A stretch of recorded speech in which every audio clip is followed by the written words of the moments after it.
നമസ്കാരം. സ്ഥാനാർത്ഥി റെഡി, പക്ഷേ ഒരുങ്ങുന്നവർക്കൊക്കെ സീറ്റ് കിട്ടുമോ എന്നുള്ള കാര്യത്തിൽ നിശ്ചയമില്ല കേട്ടോ. UDF തകരും, അത് ഈ സീറ്റിൽ തട്ടിയായിരിക്കും തകരുക എന്നതാണ്.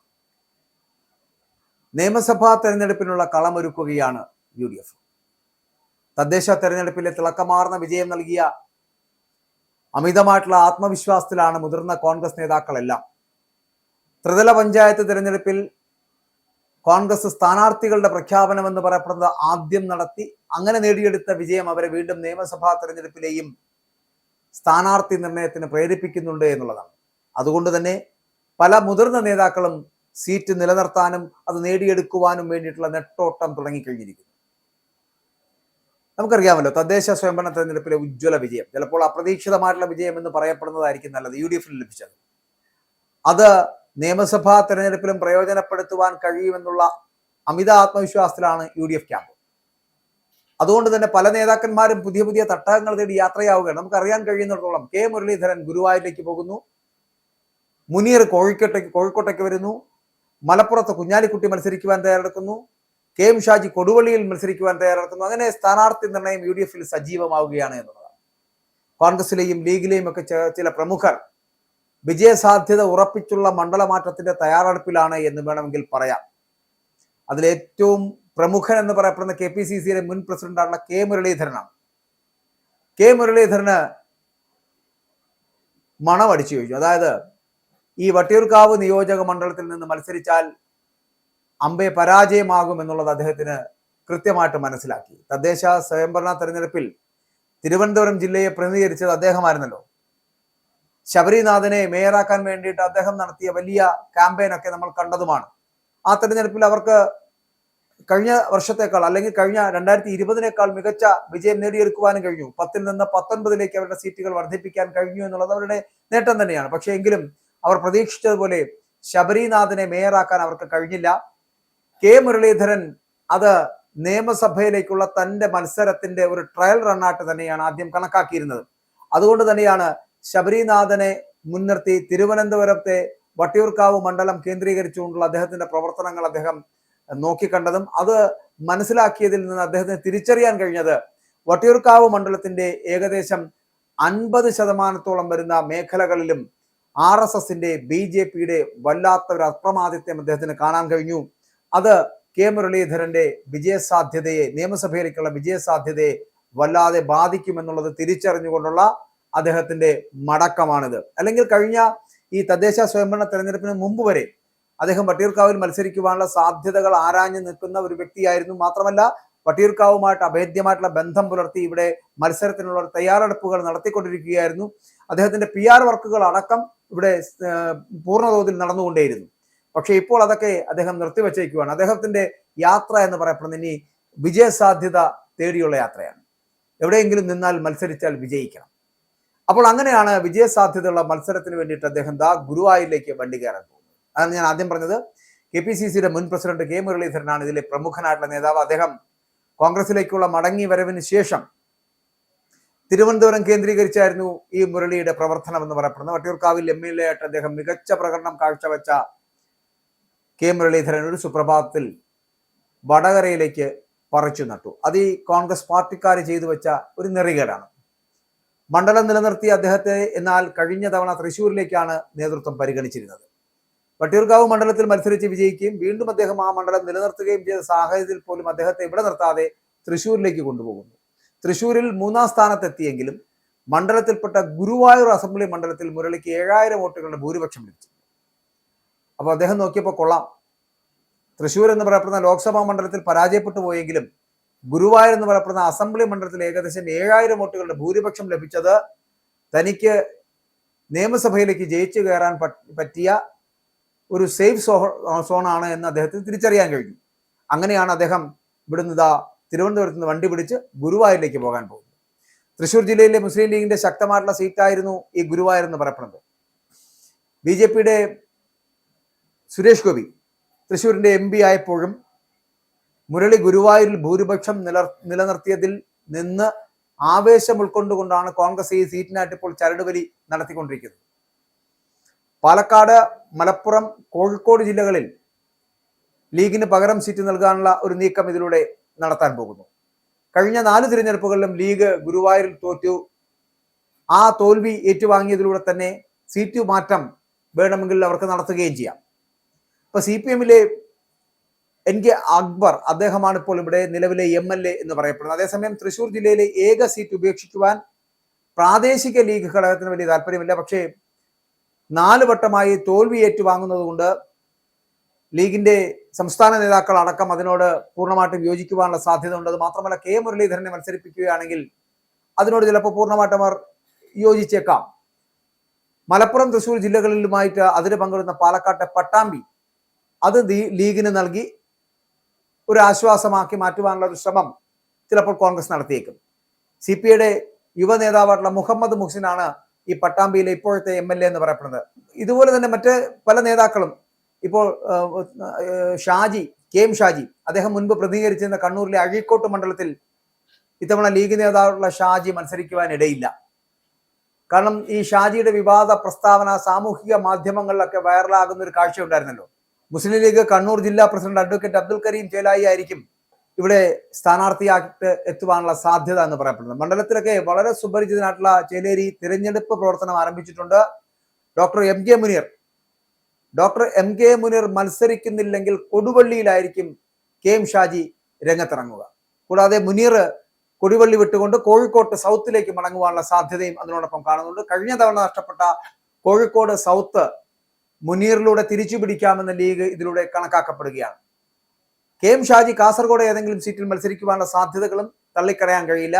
മുനീർ പഴയ തട്ടകമായിട്ടുള്ള കോഴിക്കോട് സൗത്തിൽ രംഗത്തിറങ്ങുകയാണ് എങ്കിൽ അത് ലീഗിന് നൽകുന്ന ഏറ്റവും വലിയ വിജയത്തിന്റെ സൂചനകളാണ് എന്നാണ് അവർ മനസ്സിലാക്കുന്നത്. പക്ഷേ മുമ്പ് ലീഗ് സ്ഥിരമായിട്ട് ജയിച്ചതും പിന്നീട് ഇടതിന് വിജയിക്കാവുന്നതുമായിട്ട് മാറിയ കോഴിക്കോട്ടെ തിരുവമ്പാടി സീറ്റിന്റെ കാര്യത്തിലും പുനർവിചിന്തനമുണ്ട് എന്നുള്ളതാണ് ഇപ്പോൾ കേൾക്കുന്നത്. അതായത് ഈ സീറ്റ് കോൺഗ്രസിന് നൽകി മലപ്പുറം DCC പ്രസിഡന്റ് VS ജോയിയെ മത്സരിപ്പിച്ചാൽ വിജയിക്കാനാവുമെന്നാണ് ഇപ്പോൾ കണക്കുകൂട്ടലുകൾ വരുന്നത്. അങ്ങനെ CPM-ലെ ലിൻഡോ ജോസഫാണ് ഇപ്പോൾ തിരുവമ്പാടിയുടെ ജനപ്രതിനിധി എന്ന് പറയപ്പെടുന്നത്. മാത്രമല്ല DCC പ്രസിഡന്റ് VS ജോയിക്ക് ജനങ്ങളുടെ ഇടയിൽ വലിയ മതിപ്പുണ്ട്. മാത്രമല്ല കോൺഗ്രസിനകത്ത് തന്നെ അദ്ദേഹത്തിനെ അങ്ങനെ വെട്ടിനിരത്താൻ ഉതകുന്ന തരത്തിൽ ഒരു നേതാവുമല്ല. കാരണം അദ്ദേഹം ഒരിക്കലും ഒരു ഘട്ടത്തിലും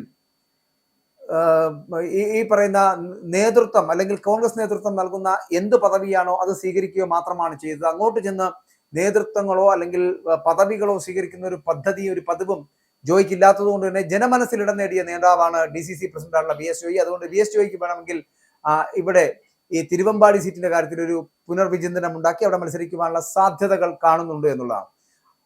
ഈ കണക്കുകൾ പ്രകാരം നമ്മൾ നോക്കുകയാണെങ്കിൽ കോഴിക്കോട് ജില്ലയിൽ 10 സീറ്റിൽ വിജയിക്കാനാകും. ബേപ്പൂര്, കോഴിക്കോട് നോർത്ത്, ഏലത്തൂർ മണ്ഡലങ്ങൾ മാത്രമാണ് ഇടതുപക്ഷത്തിന് ലീഡുള്ളത്. 2 ഇടത്ത് 5000 വോട്ടുകളുടെയും ബേപ്പൂരിൽ ഏകദേശം 1500 താഴെ വോട്ടുകളുടെയും മേൽക്കൈയാണ് ഇടതുപക്ഷത്തിനുള്ളത്. അപ്പോൾ 2021 CPM 30,000-അടുത്ത് വോട്ടുകളുടെ ഭൂരിപക്ഷത്തിന് ജയിച്ച സീറ്റാണ് ബേപ്പൂർ എന്ന് പറയപ്പെടുന്നത്.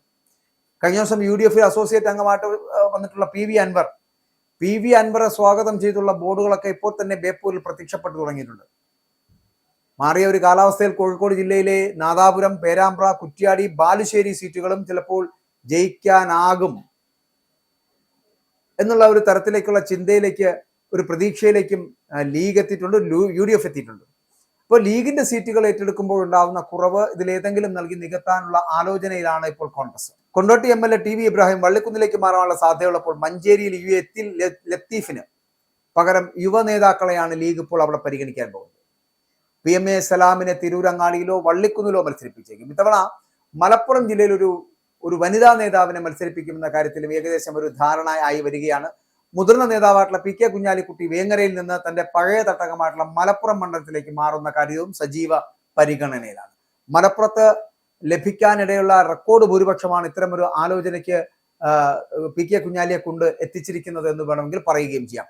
സ്ഥാനാർത്ഥി നിർണയത്തിൽ കർശനമായിട്ടുള്ള മാനദണ്ഡങ്ങൾ നടപ്പാക്കാനാണ് പാണക്കാട് സാദിഖ് അലി തങ്ങളുടെ നേതൃത്വത്തിലുള്ള തീരുമാനം.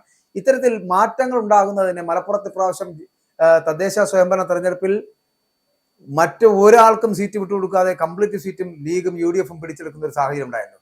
അപ്പോൾ അമിതമായിട്ടുള്ള ഒരു ആത്മവിശ്വാസം അവർക്ക് ഉണ്ടാക്കിയെടുക്കുവാൻ കഴിഞ്ഞിരിക്കുന്നു എന്നുള്ളതാണ്. അതുകൊണ്ട് ഗംഭീരമായിട്ടുള്ള വിജയ സാധ്യതയാണ് അവിടെ ഉള്ളത്. അതുകൊണ്ട് തന്നെ വലിയ മാർജിനിൽ വലിയ ഭൂരിപക്ഷത്തിൽ വിജയിച്ചു വരാൻ കഴിയുമെന്നുള്ള ഉത്തമമായിട്ടുള്ള വിശ്വാസം പി.കെ. കുഞ്ഞാലിക്കുട്ടിക്ക് അടക്കമുള്ളത് കൊണ്ട് തന്നെ ഒരു റെക്കോർഡ് ഭൂരിപക്ഷത്തിൽ വേണമെങ്കിൽ ജയിക്കാം, അതിനു വേണ്ടിയിട്ട് മലപ്പുറത്തേക്ക് വരാം, വേങ്ങര ഉപേക്ഷിക്കാം എന്നുള്ളൊരു തീരുമാനത്തിലേക്ക് കുഞ്ഞാലിക്കുട്ടി എത്തിച്ചേരുകയാണ്. എന്തായാലും 3 തവണ MLA-മാരായിട്ടുള്ള പി ഉബൈദുള്ള, എന്നെ നെല്ലിക്കുന്ന്, KPA മജീദ് എന്നിവർ മാറി നിൽക്കുമെന്ന് ഏകദേശം ഉറപ്പായി കഴിഞ്ഞിരിക്കുന്നു. എന്നാൽ മണ്ണാർക്കാട്ടെ വിജയസാധ്യത പരിഗണിച്ചുകൊണ്ട് N ഷംസുദ്ദീന് ഇളവ് നൽകുവാനുള്ള സാധ്യതയുണ്ട്. ഷംസുദ്ദീന് ഇളവ് നൽകുകയാണ് എങ്കിൽ PK ബഷീർ, മഞ്ഞളാംകുഴി അലി എന്നിവരും ഇളവിനായിട്ട് സമ്മർദ്ദം ചെലുത്തും. തദ്ദേശ തെരഞ്ഞെടുപ്പിൽ ഉണ്ടായിട്ടുള്ള മുന്നേറ്റം നിയമസഭയിലും ആവർത്തിക്കാനായി പഴുതടച്ചുള്ള നീക്കങ്ങളാണ് ലീഗ് നേതൃത്വം ഇതിനായിട്ട് മലപ്പുറത്ത് നടത്തിക്കൊണ്ടിരിക്കുന്നത്. ഏത് പ്രതിസന്ധിയിലും നമുക്കറിയാം, അപ്പോൾ ഏത് പ്രതിസന്ധിയിലും ഒപ്പം നിന്നിട്ടുള്ള ഒരു പ്രസ്ഥാനമാണ് ലീഗ് എന്നുള്ളത് കൊണ്ട് തന്നെ UDF-ന്റെ വല്ലാത്ത ആത്മവിശ്വാസം വർദ്ധിക്കുന്നുണ്ട്. കേരളത്തിൽ നിയമസഭാ തെരഞ്ഞെടുപ്പിൽ വലിയ ഭൂരിപക്ഷത്തോടുകൂടി അധികാരത്തിലേക്ക് എത്താൻ കഴിയുമെന്നുള്ള വിശ്വാസത്തിലാണ് ഇപ്പോൾ തന്നെ ഈ സ്ഥാനാർത്ഥി നിർണയങ്ങളിലേക്ക് ലീഗും UDF-ഉം ഒക്കെ പോയിക്കൊണ്ടിരിക്കുന്നത്. അപ്പോൾ ഞാൻ ആദ്യം സൂചിപ്പിച്ച പോലെ K. മുരളീധരൻ അടക്കം മണ്ഡലം മാറുന്ന ഒരു സാഹചര്യത്തിലേക്ക് എത്തപ്പെടുമ്പോൾ എന്തുകൊണ്ടാണ് K. മുരളീധരൻ ഗുരുവായൂരിലേക്ക് എത്തപ്പെടുന്നത് എന്നുള്ളതാണ്.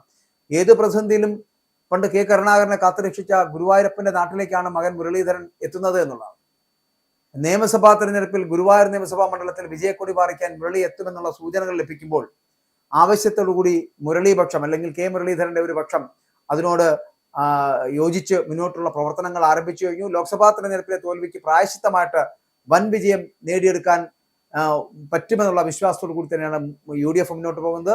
K. മുരളീധരനും ഇവിടെ ഞാൻ ആദ്യം സൂചിപ്പിച്ച പോലെ വട്ടിയൂർക്കാവ് മണ്ഡലത്തിലെ പരാജയം വളരെ കൃത്യമായിട്ട് മണത്തറിഞ്ഞതുകൊണ്ട് തന്നെയാണ് ഇവിടെ നിന്നും മുരളീധരൻ ഇപ്പോൾ ഇവിടെ ഗുരുവായൂരിലേക്ക് പോകുവാനുള്ള ഒരു തീരുമാനത്തിലേക്ക് എത്തിയിരിക്കുന്നു. മാത്രമല്ല UDF-നകത്ത് എത്രയും പെട്ടെന്ന് സ്ഥാനാർത്ഥി നിർണയം പൂർത്തിയാക്കുക എന്ന ലക്ഷ്യമുണ്ട്. കാരണം തിരഞ്ഞെടുപ്പ് കാലം എന്ന് പറയപ്പെടുന്നത് മെയ് മാസത്തിലാണ്. ഏകദേശം 4-5 മാസങ്ങൾ ബാക്കിയുണ്ടെങ്കിലും അതിനു മുൻപ് തന്നെയുള്ള ഒരു മുന്നൊരുക്കങ്ങൾ നടത്തുവാൻ UDF തയ്യാറെടുക്കുകയാണ്. ആദ്യം സ്ഥാനാർത്ഥി നിർണയങ്ങളിലേക്ക് എത്തുക, അതിനുശേഷം വലിയ പൊട്ടിത്തെറികൾ ഉണ്ടാകുമെന്നുള്ളത് ഉറപ്പാണ്. ആ പൊട്ടിത്തെറികൾക്ക് ശേഷം കൃത്യമായിട്ടും അപ്പോൾ ഫലം ഈ തിരഞ്ഞെടുപ്പിന്റെ പ്രഖ്യാപനം ഉണ്ടാകും. അപ്പോൾ തിരഞ്ഞെടുപ്പ് തീയതി അറിയാൻ കഴിയും. അതിനു മുൻപ് ഈ പൊട്ടിത്തെറികളിൽ നിന്ന് മാറി നിൽക്കപ്പെടുന്ന ഒരു വിഭാഗത്തെ ഇതിനകത്ത് ഉൾപ്പെടുത്തി UDF ശക്തമായിട്ട് മുന്നോട്ട് പോകാമെന്നുള്ള ലക്ഷ്യത്തോടു കൂടിയാണ് ആദ്യമേ സ്ഥാനാർത്ഥി നിർണയം ഇപ്പോൾ തന്നെ പൂർത്തിയാക്കുന്ന തരത്തിലേക്കുള്ള ഒരു രീതി എത്തിയിരിക്കുന്നത്. മാത്രമല്ല വിജയം നേടിയെടുക്കുവാൻ കഴിയുന്ന മണ്ഡലങ്ങൾ സ്വായത്തമാക്കുവാൻ, സ്വീകരിക്കുവാൻ, അല്ലെങ്കിൽ അത് കണ്ടെത്തി അവിടെ മത്സരിച്ച് വിജയിക്കുവാൻ വേണ്ടിയുള്ള ശ്രമങ്ങളാണ് മുതിർന്ന K. മുരളീധരനെ പോലുള്ള നേതാക്കളടക്കം ഇപ്പോൾ ചെയ്യുന്നത്. ഇനിയുള്ള ദിവസങ്ങളിലും ഈ കോൺഗ്രസിനകത്ത് പല MP-മാരും ഇപ്പോഴത്തെ പല ലോക്സഭാ MP-മാരും പല മണ്ഡലങ്ങളിലും മത്സരിക്കുവാനുള്ള സാധ്യതയുണ്ട്. ആറ്റിങ്ങൽ മണ്ഡലത്തിലേക്ക് ചിലപ്പോൾ അടൂർ പ്രകാശ് വന്നേക്കാം, അതുപോലെ കൊടിക്കുന്നിൽ സുരേഷിനുള്ള സാധ്യതകൾ, ഇങ്ങനെ പല MP-മാരും ഷാഫി പറമ്പിൽ അടക്കമുള്ളവർ നിയമസഭയിലേക്ക് മത്സരിക്കുവാനുള്ള സാധ്യതകളെയും തള്ളിക്കളയാൻ കഴിയില്ല.